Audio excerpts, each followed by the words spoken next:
So part two, this one will be sort of a quickie thing, just to close out my story. The I'm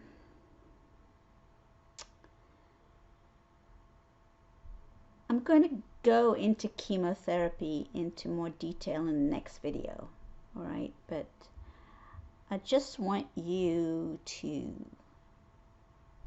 know, because this is about love and your journey. And I have to tell you that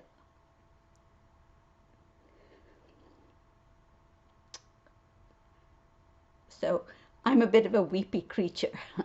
So I don't mean to be weepy, but it just sort of comes on. So so if I get weepy, forgive me. But this little bit of topic is really important. You need people. You need people to help you.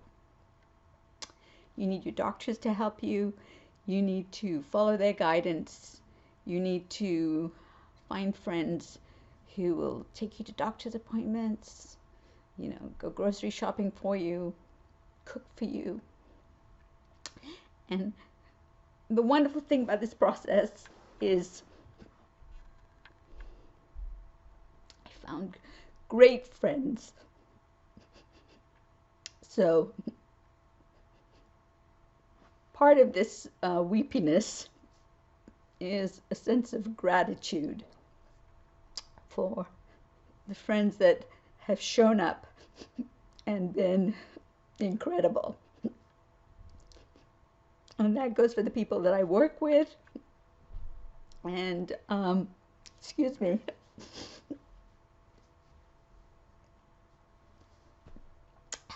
Stop crying. So the people that I work with, my employers, and the people that I've known for a long time who have just stepped up, in an incredible way. And I'm not going to name them here. They're probably going to watch this and they're going to know who they are.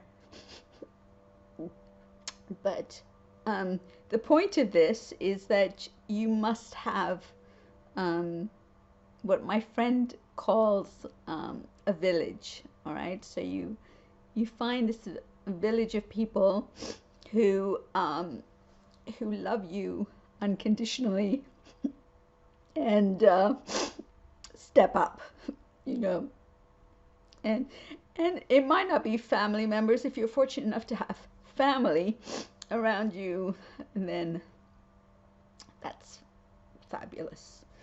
But sometimes people don't have a lot of family around them, or they don't live where their family lives, and so you get to realize that you've lived sort of I'm a pretty self-reliant person. I've lived on my own for a long time, and you sort of sustain yourself, and you don't realize what a vacuum you're in.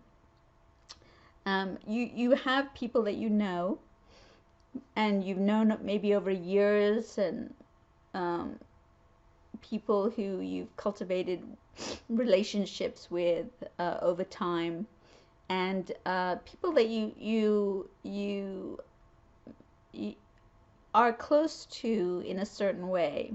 But when you have something like this happen to you, cancer or some sort of serious illness, where you are debilitated, and the chemotherapy does that, it debilitates you. Not just having the cancer, but the treatment is debilitating.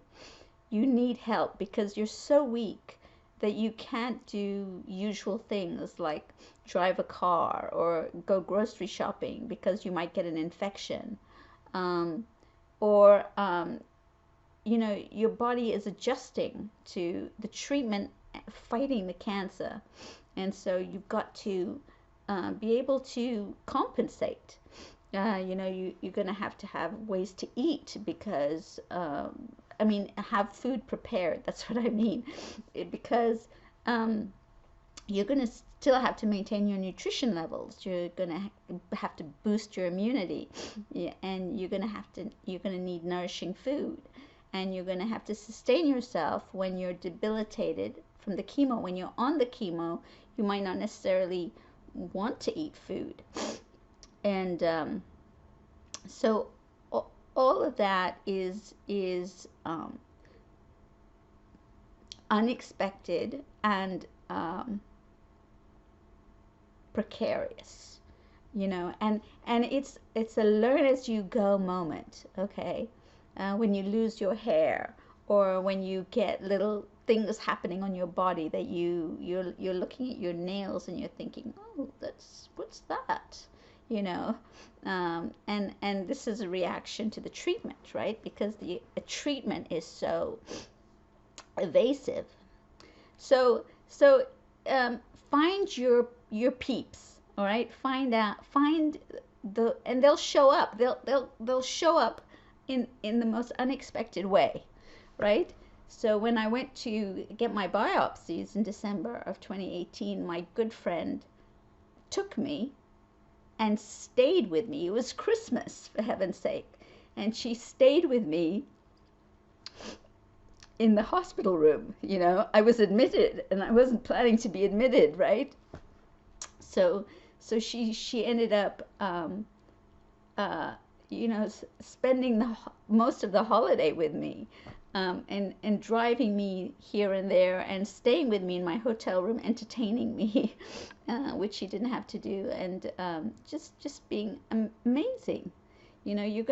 People are going to come and take you to your doctor's appointments because you can't drive your car, and they're going to show up, and they're going to text you, and they're going to say, what time do you need me? We got to be there early, so I'm going to come half an hour early. You're going to have these things happen. You're going to have friends call you and say, I just made some food. I'm going to bring some over for you. All right, I'm going to leave it outside your door. Or people who are going to go grocery shopping for you. Now, through the process, I found things like Amazon Fresh, who delivers if you meet a minimum threshold of groceries, which I always did, right? Because I found things that I needed, that I could eat, that they had, and the cost of the delivery, there was no cost, right? Because you met the minimum. But if something was a bit more expensive, it was worth it, because you're not getting in your car and driving to the grocery shop and spending time in the grocery shop, going through checkouts, and when you're physically impaired, and you can't do it because you're huffing and puffing, right? So you find things that are going to work.